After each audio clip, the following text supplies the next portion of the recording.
Tessalonicenses.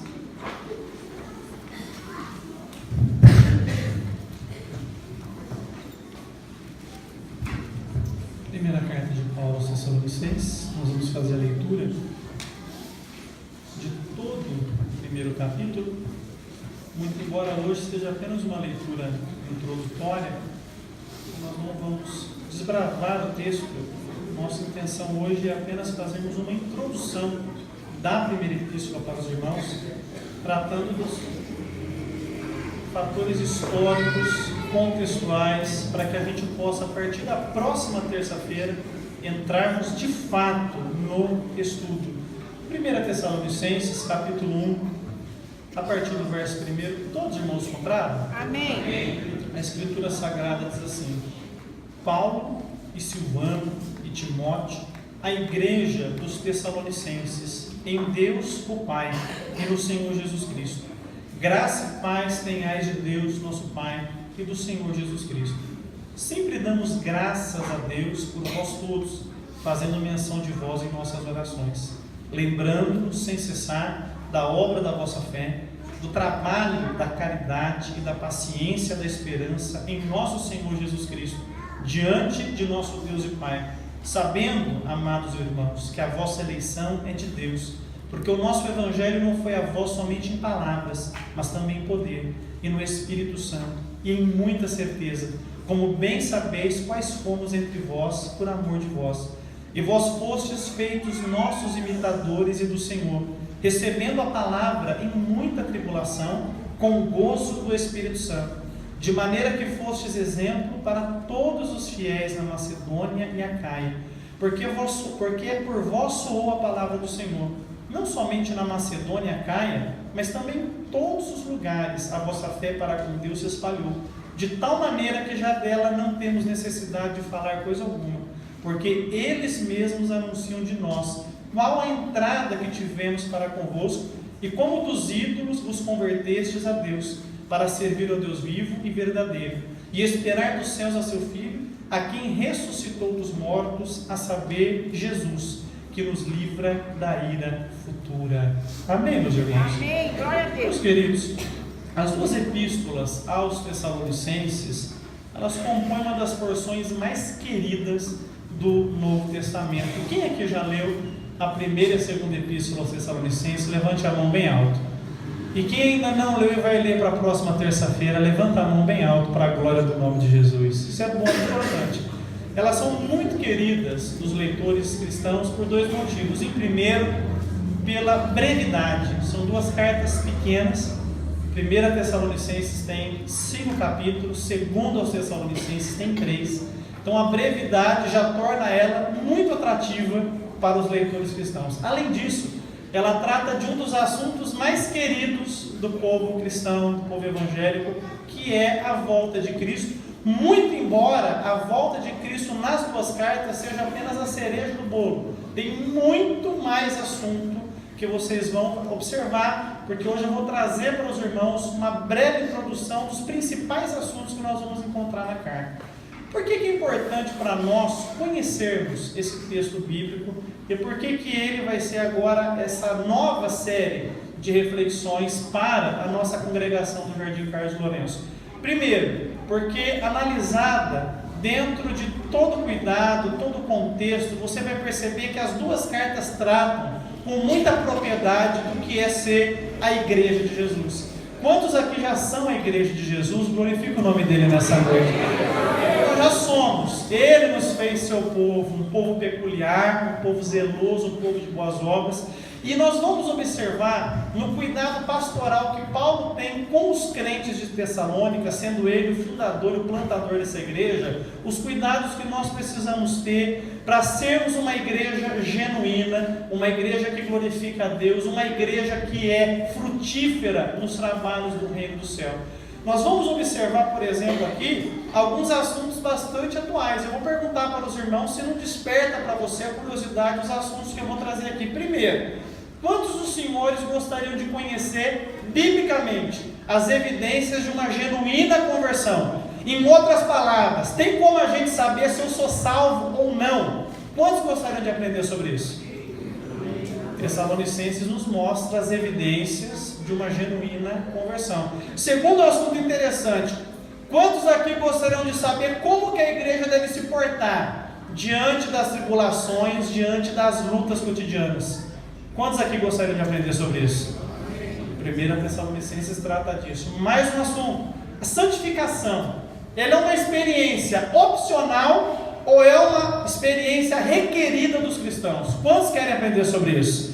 1 Tessalonicenses fala disso com muita propriedade. Um assunto que nesses tempos em que a gente está sendo apresentado no nosso país a um experimento social chamado ideologia de gênero. Quantos aqui gostariam de aprender sobre a pureza sexual dentro da Bíblia Sagrada? Levante a mão bem alto aí. Tessalonicenses trata disso também. Quantos aqui querem aprender como que será a vinda do Senhor Jesus? Dá um glória a Deus bem alto aí. Também temos isso na carta aos Tessalonicenses. Como que vai ser esse evento glorioso que Paulo chama em outra carta de bendita esperança? Como que os irmãos vão saber como se relacionar com seus líderes? Quantos aqui gostariam de saber como que o crente deve se relacionar com a liderança que Deus constituiu sobre ele? Levanta a mão bem alto aí. Tessalonicenses trata disso também. Mais um assunto, como que a igreja deve viver sabendo que Cristo pode voltar a qualquer momento? Todos esses assuntos compõem a primeira carta aos Tessalonicenses e são assuntos riquíssimos, meus irmãos. A gente vai gastar longas semanas nesses 5 capítulos para poder extrair o máximo possível daquilo que Deus tem para falar ao nosso coração. Eu vou apresentar para os irmãos algumas informações preliminares dessa carta que vão ajudar os irmãos a entender melhor o texto. Eu peço que você que trouxe caneta anote isso, porque no final eu disse que nós teremos uma surpresa.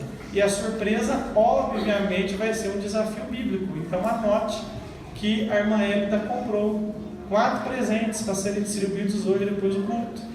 Então se você tiver bem anotadinho aí, levantar sua mão bem rápido, que nem a Valdelúcia costuma levantar quando tem pergunta bíblica, você pode sair daqui hoje com uma surpresa. Então por que é importante a gente ter informações preliminares? Irmão, se você pega uma carta no meio da rua e está escrito na carta assim: meu querido, eu amo você, como é que você vai se sentir? Mas por que feliz? Você não sabe se a carta é para você.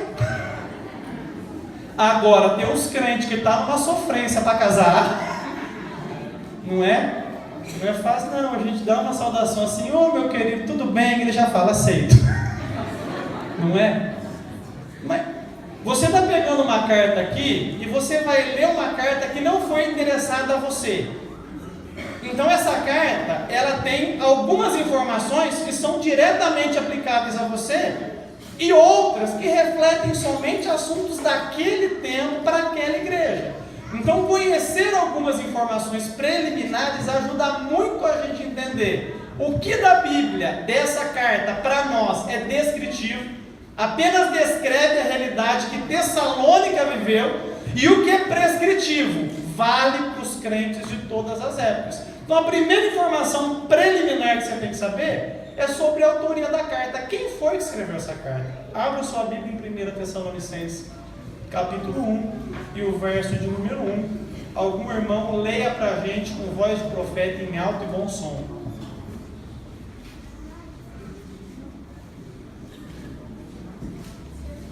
1 Tessalonicenses, capítulo 1, verso 1. Quem encontrou, leia para a gente. Paulo, Silvano e Timóteo, a igreja dos Tessalonicenses, em Deus, o Pai, e no Senhor Jesus Cristo. Graça e paz tenhais de nosso Pai e do Senhor Jesus Cristo.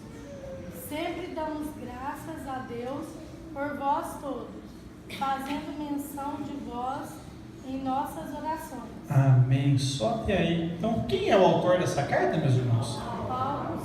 Paulo é o autor. Silvano e Timóteo são coautores da carta. Vocês vão entender porque na próxima terça-feira. Mas anota aí. A autoria da carta, Paulo. Coautoria, Silvano e Timóteo. Quem sabe quem era Silvano? Silas, muito bom. Silvano é o nome latim de Silas. É um nome bonito para você dar para o seu filho, ó, Silvano. Com certeza não vai ter outro na sala, não é? É muito bom. Eu estou pensando em dar o nome do meu menino de Godofredo, mas eu acho que Silvano é um nome assim mais fácil, né, meus irmãos? Tem menos sílabas, não é?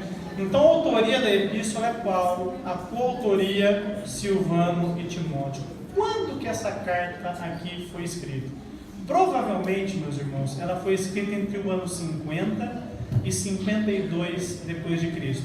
Por que eu digo provavelmente? A gente vai tentar passar aqui no livro de Atos mais ou menos a rota que Paulo fez até ele chegar na igreja de Tessalônica e ali começar o trabalho. Então nós fazemos um estudo aproximado de datas, porque não está em nenhum original a data certinha da escrita.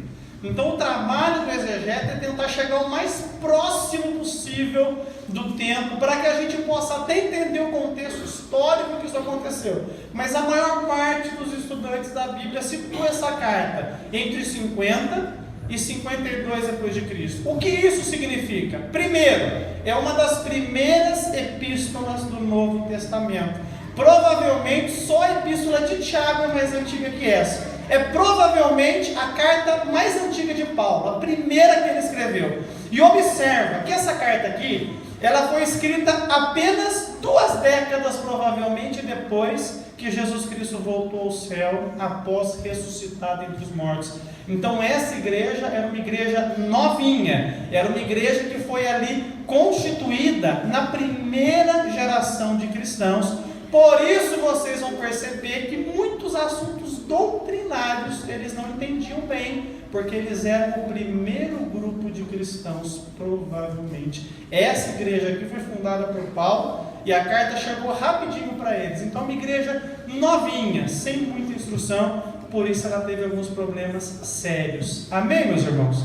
Então você já aprendeu sobre autoria e coautoria, já sabe a data provável da escrita. Terceiro ponto importante que você tem que saber é sobre a cidade aonde esta igreja foi plantada. Uma cidade chamada Tessalônica, que hoje existe e se chama Salônica.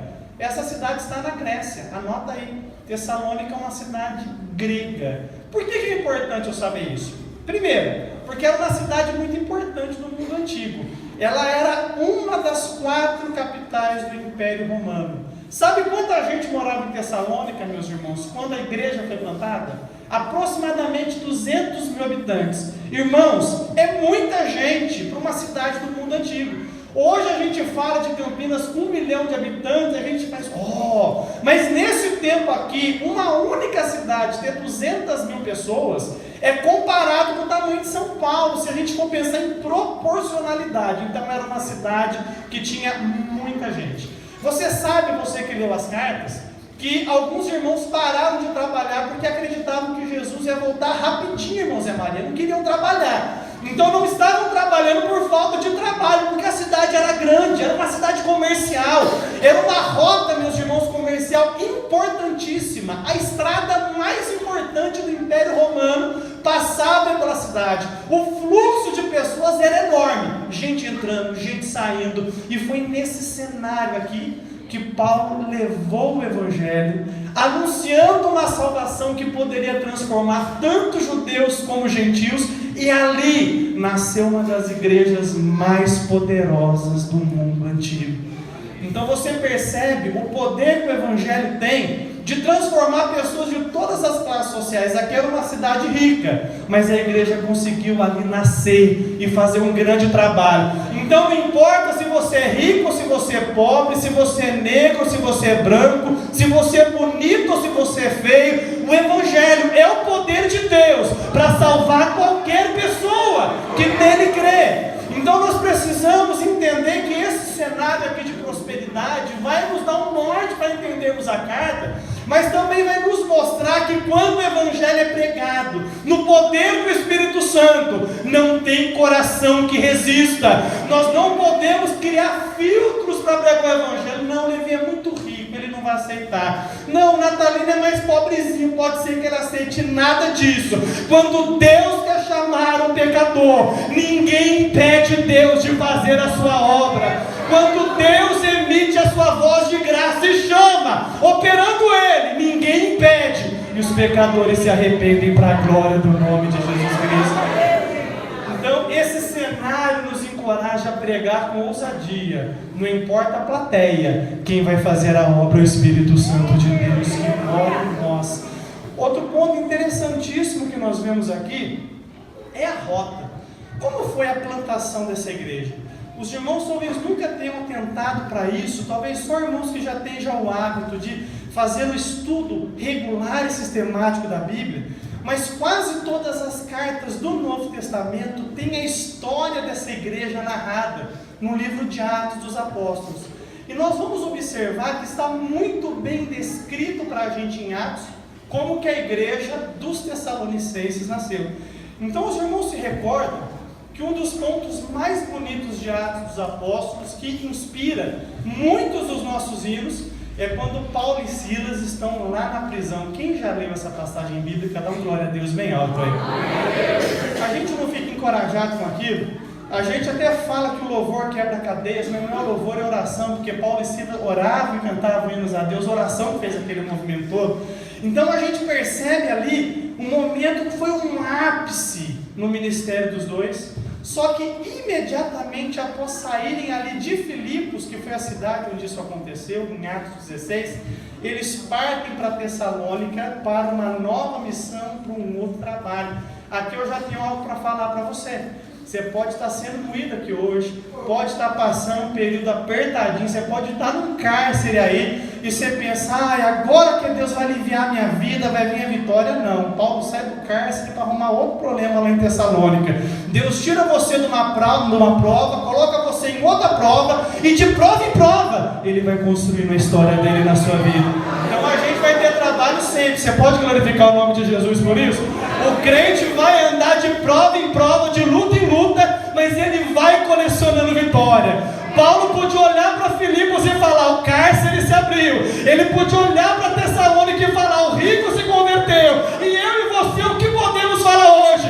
Deus tem sido fiel na minha vida, Deus tem me sustentado. Não é para morrer, eu vou continuar de pé diante do Senhor Jesus. Então, saiu ele ali de Filipos e foi para Tessalônica, um homem imparável. Atos capítulo 17, verso 2 e 3, narra exatamente o momento em que isso aconteceu. Abra na sua Bíblia, Atos capítulo 17. Então Paulo saiu de Filipos e foi a Tessalônica. Atos 17, verso 2 e verso 3. Marque na sua Bíblia esse texto. Sem entender Atos 17, sem essa leitura, alguns assuntos da carta aos Tessalonicenses pareceram obscuros. Todos os irmãos encontraram? Amém. Quem achou, lê pra gente em alto e bom som. Assim como lhe deste poder sobre toda a carne, para que dê a vida eterna a todos quantos... Atos 17, 2 e 3. Amém. Só porque eu elogiei ela. 2 e 3. 2 e 3. Paulo, como tinha por costume, foi ter com eles e por 3 sábados disputou com eles sobre as Escrituras, expondo e demonstrando que convinha que o Cristo padecesse e ressuscitasse dos mortos. Este Jesus que vos anuncio, dizia ele, é o Cristo. Muito bom. Você perceba que quando Paulo chega na cidade, Paulo ele mantinha um costume interessante de pregar primeiro aos judeus. Muito embora ele é chamado de apóstolo dos gentios, Paulo nunca deixou de se preocupar com os seus patrícios judeus e anunciar para eles na minha mensagem. Então ele começa aqui em Tessalônica e por 3 sábados, que era o dia de reunião dos judeus na sinagoga, ele se dirige ali, sendo ele judeu, para poder anunciar o evangelho. Qual que é a mensagem que Paulo prega, que você viu aí?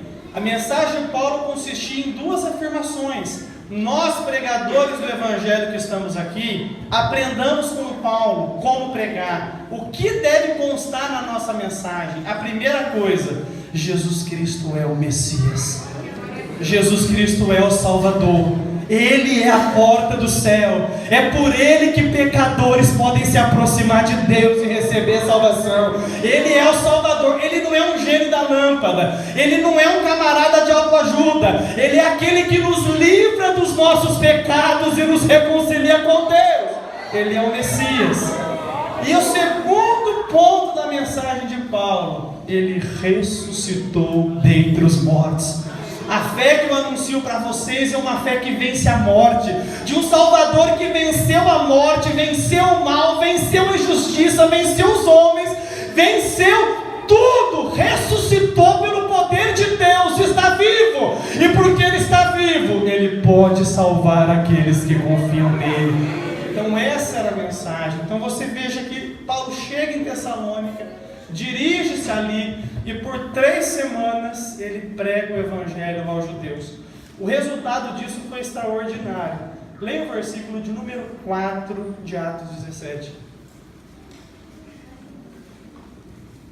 E alguns deles creram e ajuntaram-se com Paulo e Silas, e também uma grande multidão de gregos religiosos e não poucas mulheres principais.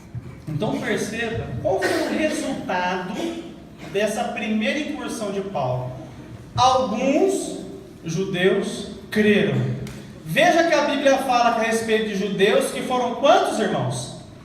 Alguns. Alguns é pouco, uma pouca quantidade. Então eu posso falar que hoje nós temos aqui uma grande multidão de irmãos, mas alguns estão usando amarelo. Quem está de amarelo aí, dá uma glória a Deus bem alto. Só tem 2 que eu vi. Então você vê a conjunção, né? Então alguns, são pouquíssimos. Só que quando fala dos gentios, o que está escrito aí? Que foi uma grande multidão. Então essa igreja, ela tinha mais judeus ou mais gentios? Mais gentios. Por isso que você quase não lê nada a respeito da lei para essa igreja. Era uma igreja de grande maioria gentílica, mas ela teve problemas com isso, que a gente vai aprender na continuidade do estudo. Ótimo, glória a Deus. Alguns judeus creram, uma grande multidão de gregos que eram gentios creram, está tudo lindo. Agora Paulo pode falar que é só vitória. Agora ele pode cantar, ou agora é só bênção e milagre na minha vida. Não é o jeito que a gente sente às vezes? Deus usa a gente para abençoar alguém, não é, irmãos? E a gente fala, puxa vida, agora eu vou gozar de muita alegria, agora o meu marido está vindo para a igreja, agora a minha esposa parou de brigar comigo, agora o pastor está me vendo, está me dando oportunidade, agora é só vitória, não é? Ai, mas o versículo 5 está aí na Bíblia, e esse versículo até o 13 é só prova. Eu acho que você está aqui nesse aqui, irmão, é só prova. Mas vai passando pela prova, dando glória a Deus. Deus só prova aquele que Ele ama. Vamos ver o que aconteceu? Qual foi o resultado desse trabalho de Paulo? Aconteceu algo. Toda ação tem uma reação. Vamos ler? Quem achou? Versos 5 ao 13, leia para a gente bem alto. Mas os judeus desobedientes, movidos de inveja, tomaram consigo alguns homens perversos dentre os vadios, e ajuntando o povo, alvoroçaram a cidade, e assaltando a casa de Jason, procuravam tirá-los para junto do povo. Porém, não os achando, trouxeram Jason e alguns irmãos à presença dos magistrados da cidade, clamando: estes que têm alvoroçado o mundo chegaram também aqui, os quais Jason recolheu. Todos esses procedem contra o decreto de César, dizendo que há outro rei, Jesus. E alvoroçaram a multidão, os principais da cidade, que ouviram estas coisas. Tendo, porém, recebido satisfação de Jason e dos demais, os soltaram. E logo os irmãos enviaram de noite Paulo e Silas a Bereia, e eles, chegando lá, foram à sinagoga dos judeus. Ora, estes foram mais nobres do que os que estavam em Tessalônica, porque de bom grado receberam a palavra, examinando cada dia as Escrituras, se estas coisas eram assim. de sorte que creram muitos deles, e também mulheres gregas de classe nobre, não poucos varões. Mas logo que os judeus de Tessalônica souberam que a palavra de Deus também era anunciada por Paulo em Bereia, foram lá e excitaram a multidão. No mesmo instante, os irmãos mandaram Paulo que fosse até o mar, mas Silas e Timóteo ficaram ali. Muito bom. Então você percebe que toda ação tem uma reação. Você está entendendo que você passa tanta prova? Ouvi até um ai Jesus aqui. Ai Jesus mesmo. Isso deve nos desincentivar a agirmos? Pelo contrário. Isso deve ser para a gente uma energia. Que se as trevas têm se levantado contra a gente, é porque elas consideram a gente uma ameaça. E se eu sou uma ameaça para as trevas, eu estou sendo aprovado por Deus. Então eles devem incentivar. A gente está no 16º dia do propósito de oração da igreja. Quantos aqui viram a luta aumentar? Dá uma glória a Deus bem alto aí. E vai piorar.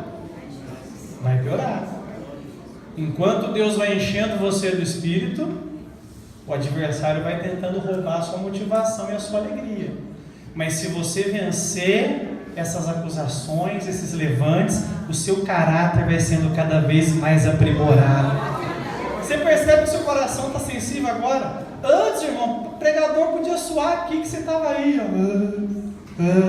Agora o irmãozinho fala, Jesus, a lágrima já está correndo. Você está vendo que vale a pena? Você percebe que apesar da tribulação, Deus está trabalhando nas mínimas coisas. A coisa mais incrível do Evangelho é que Deus não precisa de uma circunstância positiva para trabalhar na nossa vida. Pode estar tudo bem ou tudo mal, Ele está agindo, porque Ele está acima de circunstâncias, aleluia! Então não se deixa desmotivar, mas se levanta nessa noite com coragem. Satanás pode se levantar, eu vou ficar na posição, eu vou orar, eu vou buscar, eu vou ver a glória de Deus sobre a minha vida, sobre a minha família. Então Paulo, assim que fez algo tão grandioso, enfrentou uma oposição que colocou ele para correr. Literalmente ele teve que se afastar. E a igreja ficou com a luta. Paulo foi embora, mas a igreja ficou sofrendo, como você, meu irmão que está aqui, está sofrendo também. Você está moído, você sabe, você está na moeda de Jeová faz tempo. Você já não sabe mais como é que tem como ficar mais moidinho ainda. Mas Jesus não vai acabar esse processo, não. Quem falou isso essa semana para Jesus? Não vai acabar isso aí, não? Mas sabe o que eu acho interessante? É que apesar da dor, aleluia, apesar do sofrimento, glória a Deus, apesar das circunstâncias, essa igreja floresceu. Meu irmão, você vai florescer. O Espírito Santo está falando comigo aqui que crentes vão florescer. Você vai florescer aonde você estiver. Nesse deserto você vai florescer. Nesse deserto você vai florescer. Vai frutificar. E o nome de Cristo vai ser exaltado na sua vida, meu irmão. Porque essa foi a experiência da igreja. Olha o que aconteceu com essa igreja que estava sofrendo. De volta na carta aos Tessalonicenses, no verso 7 do primeiro capítulo. Apesar de toda essa dor, de todo esse cenário negativo, a fé desses irmãos irradiou. Aleluia. 1 Tessalonicenses, capítulo 1, verso 7. Vamos ler esse verso.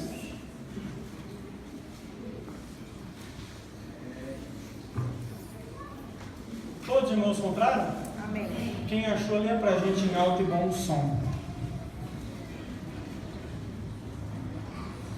De maneira que fosse exemplo para todos os fiéis na Macedônia e Acaia. Eu estou sofrendo, mas eu estou sendo um exemplo. Aleluia. O maior exemplo que nós damos é no sofrimento. Não é o exemplo de que nós continuamos diante de Deus. Quantas pessoas não falaram para você, mas você vai continuar tentando? Você vai continuar orando? Você vai continuar sendo líder? Você vai continuar sendo regente? Você vai continuar investindo nesse negócio, tua vida vai de mal a pior, você vai continuar nisso. E a gente se mantém na posição. Glória a Deus. Por quê? Eu não faço nada para Deus querendo nada em troca. Verdade, meu Pai. Porque Ele já me deu tudo que eu preciso, a salvação da minha alma. Eu ia para o inferno e agora nenhuma condenação a mais para a minha vida. Então eu não preciso de um novo incentivo. O céu é o meu incentivo. A salvação é o meu incentivo. E por ela eu sou um eterno devedor de Deus. E vou continuar caminhando e adorando, caminhando e adorando, caminhando e adorando. Porque tudo que eu faço é tão pouco diante do preço que foi pago para salvar minha alma da condenação. Então você vai florescer, meu irmão. Me posse dessa palavra. Deus mandou essa palavra para te encorajar nesse deserto. Nesse deserto você vai florescer para a glória do nome de Jesus. Então, qual foi a circunstância para que essa carta foi escrita? Você já entendeu o cenário da fundação da igreja. A circunstância da escrita da carta, nós vamos abordar agora rapidamente. Então, vocês perceberam que Paulo passou um curto período de tempo em Tessalônica, não foi muito tempo. Por exemplo, em Corinto, ele passou 18 meses. Não é à toa que ele precisou escrever uma carta com 16 capítulos, porque por ter vivido tantas coisas com aqueles irmãos e por ter recebido notícias tão desastrosas da conduta deles, ele tinha que reprisar muitas coisas. Aqui não. Aqui nós podemos, numa leitura muito superficial, pensar que foram apenas 3 semanas, mas é provável que foi um pouco mais de tempo.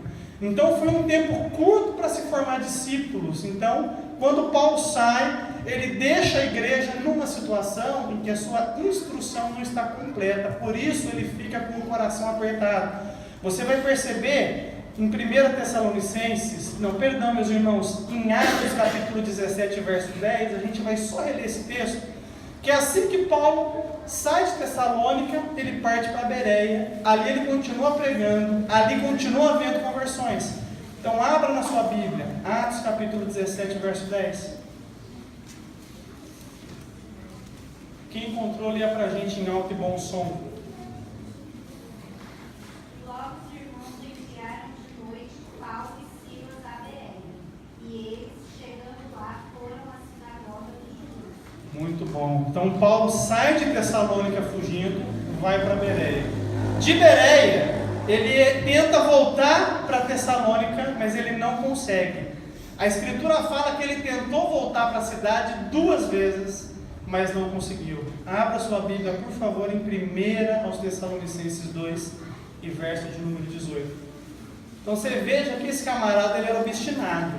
Passando luta, ele estava ali querendo fazer a obra de Deus. Então a luta não desestimulava ele, pelo contrário, a luta encorajava ele a fazer mais. Ele tentou voltar, mas ele não conseguiu. Quem achou 1 Tessalonicenses capítulo 2, verso 18, lê pra gente. Fizemos uma ou outra vez ir convosco, pelo menos eu, Paulo, a Satanás, no impedido. Então ele tentou 1 ou 2 vezes ir, mas ele foi impedido por Satanás. O que significa isso? Na continuidade do estudo você vai ficar sabendo. Já que ele não conseguia voltar e ele estava apreensivo, ele teve uma ideia brilhante. Ele enviou um companheiro na frente para saber como é que a igreja estava depois da tribulação. Esse companheiro foi Timóteo, por isso que Timóteo é identificado como coautor da carta. 1 Tessalonicenses 3, verso 2. Paulo escreveu a carta com o relatório que Timóteo trouxe. Então Paulo entendeu que ele também era autor daquilo que ele estava falando. Quem encontrou, leia para a gente em alto e bom som. Por isso não podemos esperar mais. Achamos por bem ficar sozinhos e enviamos Timóteo, nosso irmão, ministro de Deus e nosso cooperador no Evangelho de Cristo, para vos confortar e vos exortar acercar a vossa fé. Louvado seja Deus. Você pode glorificar a Deus pelos adolescentes fazendo a leitura da Bíblia? Glória a Deus. Pode ficar orgulhoso, viu? Muito bom, gosto disso. Então, eu não posso ir, eu vou mandar Timóteo. Irmão, a gente tem que reconhecer que às vezes a gente não pode. Muita gente não reconhece isso. É verdade, Jesus. Segura o osso e não larga o osso por nada. Mas um homem como Paulo, humilde, esse osso não é para mim. Eu vou mandar um obreiro até mais inexperiente do que eu, mas o que eu não posso fazer, ele pode. Só quem passa pela cruz reconhece que nós dependemos uns dos outros. Gente que acha que só ele consegue, só ele sabe, é soberbo, não entende do Evangelho. A igreja é um corpo de discípulos onde todos são importantes. Eu preciso do Levi, o Levi precisa do Natalino, o Natalino precisa do Samarone, o Samarone precisa do Zé Antônio. Eu preciso de você, você precisa de mim. Se a gente não entender isso, é porque a gente não é igreja de Jesus ainda. Amém? Dá para dar uma glória a Deus? Então, você consegue olhar para quem está do seu lado e falar: eu preciso de você.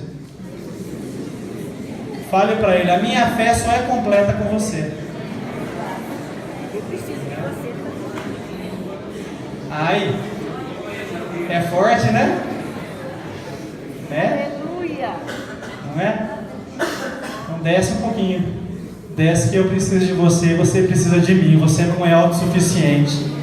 Só tem um que é autossuficiente: Deus. Deus não precisa de ninguém.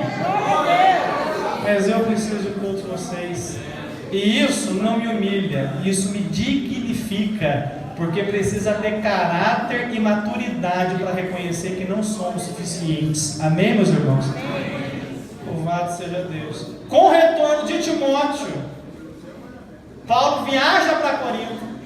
E dali, provavelmente, porque não temos evidência histórica, mas é o cenário provável na continuidade de Atos, de Corinto, ele enviou a primeira carta. Amém, meus irmãos? 5 motivos pelos quais a primeira epístola foi escrita. Então você tem que entender. Para você entender uma carta do Novo Testamento, você tem que tentar identificar os motivos pelos quais ela foi escrita. Daí você entende alguns assuntos meio soltos, eles fazem parte de um todo. O primeiro motivo da escrita de 1 Tessalonicenses: encorajar os irmãos que estavam em tribulação. Eu vou só mencionar o versículo: 1 Tessalonicenses, verso 1 e verso 7. 1 Tessalonicenses, capítulo 2, verso 14. E capítulo 3, verso 1 ao 3. São trechos que mostram Paulo mostrando a sua preocupação de encorajar aqueles irmãos que estavam sofrendo. Então, o primeiro motivo para essa carta ter sido escrita: encorajar crentes em sofrimento. Amém, meus irmãos? Amém. Segundo motivo: explicar aos crentes por que Paulo não voltou para Tessalônica.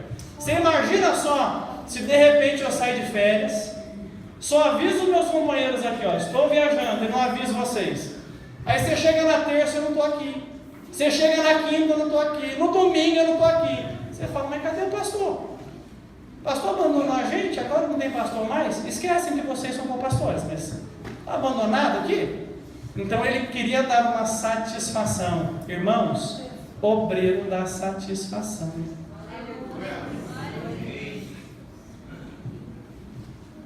Obreiro da satisfação. Pastor, estou indo. Pastor, não estou indo. Pastor, estou fazendo. Pastor, não estou fazendo. Pastor, eu posso. Pastor, eu não posso. Agora, às vezes, nós queremos uma identidade autônoma na igreja tão terrível. Eu não tenho que dar satisfação para ninguém. Ah, é? A maneira como você trata o seu líder é a maneira que Deus vai tratar você. Então, se você fala que o seu líder não merece satisfação sua, Deus não vai também dar satisfação nenhuma para você e nem falar com você. Amém? Se você não consegue atender uma questão tão básica de relacionamento dentro da igreja, como é que você vai ter um relacionamento com Deus que você não está vendo?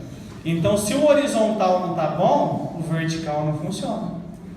Será que essas provas não é porque o horizontal não está muito bom?